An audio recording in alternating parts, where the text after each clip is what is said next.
Chicago Bears legendary linebacker, Dick Butkus. Dick Butkus played football with a religious fervor, with an unrelenting obsession not only to excel, but to dominate and demoralize. Oh, I like that. Yeah. I like that. Great voice. Number 51, the most feared player in the history of the NFL, elected to the Pro Football Hall of Fame. 8-time Pro Bowl selection, selected in the NFL 75th anniversary all-time team. ESPN, this is a weird one too, Dick. ESPN named you the 70th greatest athlete of the 20th century. So there's like the top 100 and then you're 70. Really? Who's number one? I have no idea. That's kind of odd, isn't it? Would you want to know who number one is? Jordan, maybe? The 70th greatest athlete of the 20th century, ESPN. I want to find out who number one is. All right, and then, of course, what you've done here is, well, describe what you've done with this Butkus Foundation. The ButkusAward.com is where you get the info on this. It's a vehicle to generate some interest and maybe some extra funds for the I Play Clean campaign, which is a campaign that my son Matt and I started this year, and that's trying to eliminate steroids on a high school level. Yeah, that's a great thing. And get the education out there. That's a great thing. Was there any, while you were playing, was there anything floating around while you were playing, you remember? No, I think it came in the mid-'70s. I ended in 73. And what had happened, I think the team started to decide that maybe strength training could help football players. And so who do you hire? Well, you hire a former weightlifter. Right. But these people, what were they doing? From the East Germans, right? Yeah, that's right. So I think that's how it started. I know. Wait a minute. So you're telling me when you were playing for the Chicago Bears, what kind of training did you do? You didn't. Why would you laugh at that? You did no training? Well, yeah, I just did. In the taverns? Well, a little bit maybe, but just general stuff. It wasn't as sophisticated as it's today, and the diets today and all this business. Year-round, they work out. They get paid to work out. Right. So I just did, a little lifting and running and anything that I could. I found out from my association with Nautilus, the strength building equipment, later, but that was too late. I was already done playing. Well, so if you think you had that sort of knowledge of how to prepare, to work out a little bit better, or what about your diet? You would have been what? You would have lasted longer? Oh, yeah, I would have lasted longer, and probably injuries wouldn't be as severe if you trained properly. Right. Naturally, because you're stronger. But the problem is now is that people get on the steroids, they get bigger and everything else, but it doesn't improve your skill for that particular sport. Right. And, people are saying, well, what about Bonds and all these people? And I said, well, you know what? These people are 3 times 7. They're 21. We got to get to the young people, because my cardiologist out in California did a test on about 15 bodybuilders and, pro weightlifters, one being a former Mr. Universe. And he did all these EBCT scans of their heart and everything, and their heart was about 30 years older than it should be. And he told me, he says, Dick, this is a health problem, not just a thing that kids can take to get bigger, to make it to the pros.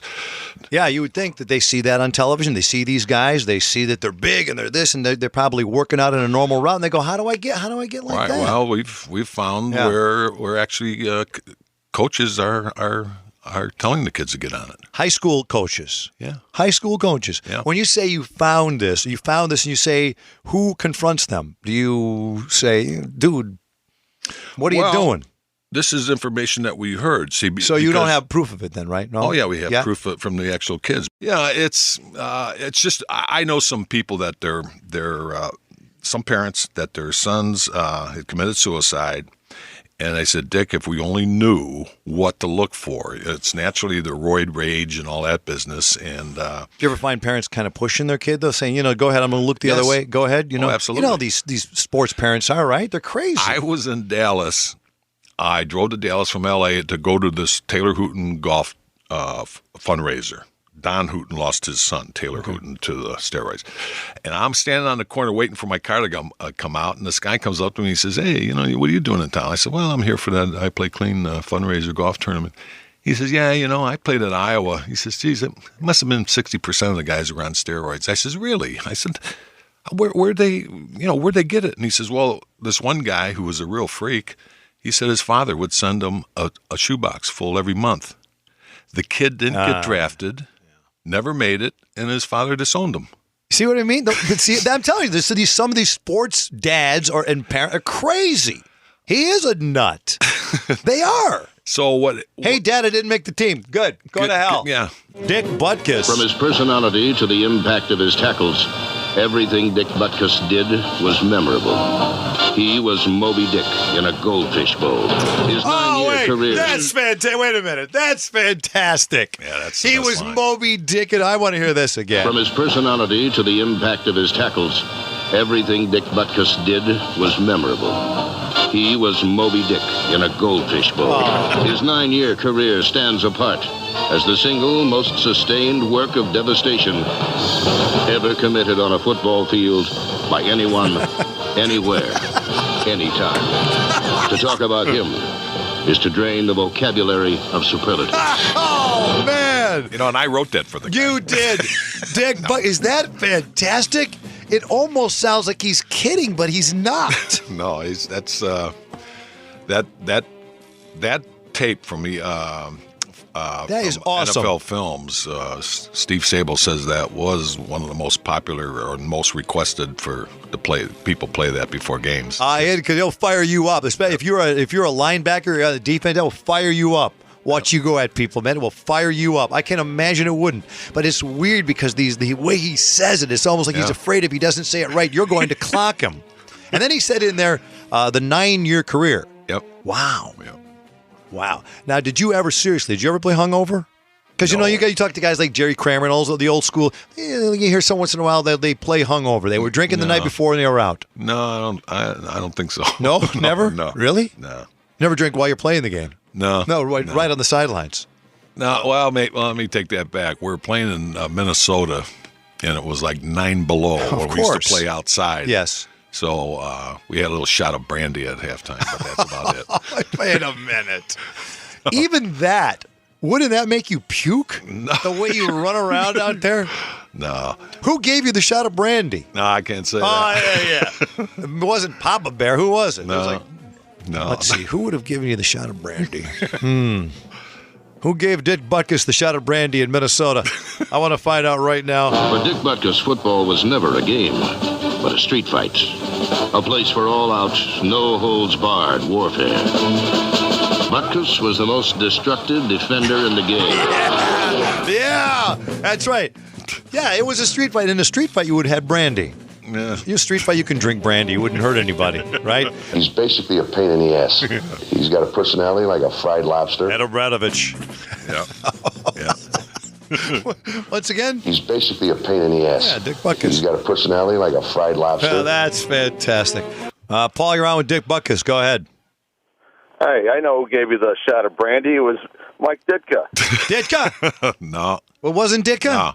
No, it wasn't a player. It was not a player. No. Was it a cheerleader? No. What was it? Was it They didn't have. They got rid of the girls.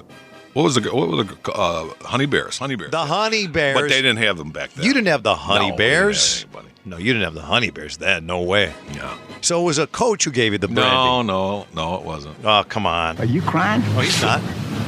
Well, stop it and man up. Man up, Dick. Come on. Who gave me the brandy? We don't have time for this. We got a lot of work to get done. All right, sorry about that, Coach. What the hell's going on over there? I'm with Dick Butkus. He's not drinking brandy. Hey, Dick, I don't know why. I've never met you before. I want to tell you that, well, maybe I did. I'm not sure. I lived in Malibu for a while. You did? Yes, of Really? course. Yes, sure. I had breakfast at Coogie's many times. Wow. So I get there, and the real estate guy says to me, he says, where are you from? I say, Chicago. And he goes, Dick Butkus lives here. He said, or he lived, whatever it was. I said, really? He goes, yeah. And he said, well, yeah. And I said, oh, that's fantastic. He goes, so Dick loves it here. And like he's using you as the sales tool. Oh, to get you to buy a little beach cottage it for was weird. $20 million. It was weird because he was like, I said, really? Yeah. Then I kept thinking to myself, wow. And then the first time I went, there was a bar. Remember when Paradise Cove was like a little dive bar? Yeah. Now it's kind of like a really nice bar? Yeah. So the first guy I went in there's Jim Brown sitting in there at the bar by himself. Does he live there? He lives further south, I think. So yeah. I kept waiting to see Dick Butkus. Coogie's waiting, never saw you. Never found you. That's the old Rockford file. Oh, that's right. Where they shot Rockford Files. Rockford Files there, yeah. Yeah, and then they always say a Well, you know Periscope. who lives right down the street there now? We're down the beach. Is Chelios. Okay, that's the Malibu Mafia. Yeah. Chris Chelios, Piven. Who else from Chicago's down there? There's another Chicago guy down there. There's a lot of people from Chicago out there. He had the cup out there this year again. Oh, man. Really? Stanley Cup, yeah. Yeah. His Christmas card is with his kids holding the cup on the beach. Oh, yeah. That's John Cusack. I'm forgetting. Cusack, yeah. Another Malibu. There's another Chicago guy I knew about it out there. But that's my 6 degrees of separation with Dick Butkus. The guy goes, oh, yeah, Dick Butkus, and he lives here, and he loves it here. And I said, oh, fantastic. For Dick Butkus, football was never a game, but a street fight. A place for all-out, no-holds-barred warfare. Butkus was the most destructive defender in the game. Brandmeier.